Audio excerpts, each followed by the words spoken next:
નમસ્કાર મિત્રો, હવામાન વિભાગે ભારેથી અતિભારે વરસાદની આગાહી છે તે પણ કરવામાં આવેલી છે. કારણ કે મારા વાલીડાઓ જે બંગાળની ખાડીની અંદર બનેલી સિસ્ટમ હવે તે મિત્રો ગુજરાત નજીક તે આવી છે, તે પહોંચી ગઈ છે. હવે મિત્રો આજે મિત્રો અડધી રાત્રે કેટલાક વિસ્તારોની અંદર ખૂબ ભારે વરસાદ પડશે, અતિ ભારે વરસાદ પડશે અને અત્યંત ભારે વરસાદ પડવાની હાલ શક્યતાઓ છે તે રહેલી છે.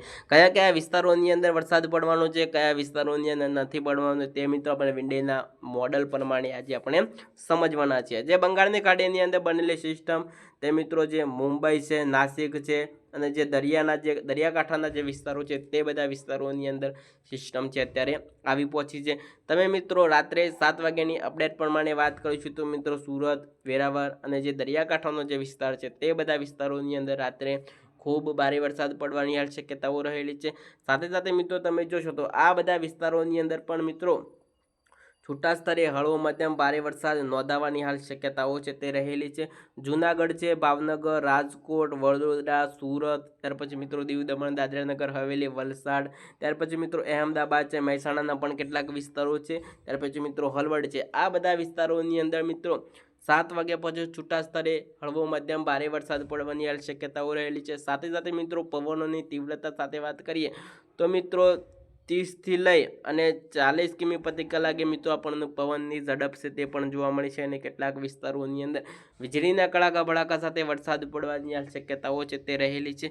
ત્યાર પછી મિત્રો આપણે રાત્રે મિત્રો 9 વાગ્યાની અપડેટ પ્રમાણે વાત કરીશું તો મિત્રો 9 વાગ્યા પણ તમે જોશો તો મિત્રો 7 વાગ્યાથી લઈ અને 9 વાગ્યા સુધી પણ આ બધા વિસ્તારોની અંદર વરસાદ પડવાની શક્યતાઓ રહેલી છે. જૂનાગઢ છે, ત્યાર પછી મિત્રો ભાવનગર, રાજકોટ, હળવદ, અહેમદાબાદ, મહેસાણાના પણ કેટલાક વિસ્તારો છે, વડોદરા છે, સુરત છે, દીવ દમણ દાદરાનગર હવેલી, દાહોદ છે, ત્યાર પછી મિત્રો નંદુરબારના કેટલાક વિસ્તારો છે. આ બધા વિસ્તારોની અંદર 7 વાગ્યાથી લઈ 9 વાગ્યા સુધી આ બધા વિસ્તારોની અંદર વરસાદ પડવાની શક્યતાઓ છે તે રહેલી છે. ત્યાર પછી મિત્રો તમે જોશો તો જે દરિયાકાંઠાનો જે વિસ્તાર છે તે બધા વિસ્તારોની અંદર ખૂબ અતિ ભારે વરસાદ ને અત્યંત ભારે વરસાદ પડવાની શક્યતાઓ છે તે રહેલી છે. કારણ કે મિત્રો તમે એકદમ લાલચોળ સિસ્ટમ તમે જુઓ તો વલસાડ, સુરત અને ઉના આ બધા વિસ્તારોની અંદર રેડ એલર્ટ છે તે પણ જાહેર કરી દેવામાં આવે છે. કારણ કે મિત્રો તમે એક લાલચોળ સિસ્ટમ તમે જો જે આજુબાજુના જે વિસ્તારો છે તે બધા વિસ્તારોની અંદર ખૂબ અતિ ભારે વરસાદને અત્યંત ભારે વરસાદ પડવાની શક્યતાઓ છે તે રહેલી છે. ત્યાર પછી મિત્રો તમે રાત્રે 11 વાગ્યાની અપડેટ પ્રમાણે વાત કરું તો રાત્રે તમે 11 વાગ્યા તમે જોશો તો રાત્રે 11 વાગ્યાની અપડેટ પ્રમાણે વાત કરું તો રાત્રે પણ મિત્રો આપણે 7 વાગ્યાથી લઈ અને રાતના 11 વાગ્યા સુધી છે તે આ બધા વિસ્તારોની અંદર અતિ ભારે વરસાદ પડશે અને અત્યંત ભારે વરસાદ પડશે. સાથે સાથે મિત્રો ગોંડલ, જસદણ, બોટાદ, રાજકોટ, ચોટીલા, મોરબી, સુરેન્દ્રનગર, અમરેલી, જૂનાગઢ અને ભાવનગર અને ખંભાત આ બધા વિસ્તારોની અંદર રાત્રે 7 વાગ્યાથી લઈ 11 વાગ્યા સુધી છૂટા સ્તરે હળવો મધ્યમ ભારે વરસાદ પડશે તેવી શક્યતાઓ રહેલી છે. અને જે દરિયાકાંઠાના જે વિસ્તાર છે તમે જુઓ તો જે વેરાવળ છે, ઉના છે, મહુવા છે, ઔરંગાબાદના કેટલાક વિસ્તારો છે, સુરત છે, વલસાડ છે, દીવ દમણ દાદરાનગર હવેલી છે, તે બધા વિસ્તારોની અંદર પણ મિત્રો ખૂબ ભારે વરસાદ પડવાની શક્યતાઓ રહેલી છે. કારણ કે મિત્રો તમે જો એક સિસ્ટમની વાત કરો તો સિસ્ટમ છે તે મિત્રો અડધી દરિયાની અંદર છે ને અડધી મિત્રો આપણને જે જમીન પર છે જોવા મળી રહે.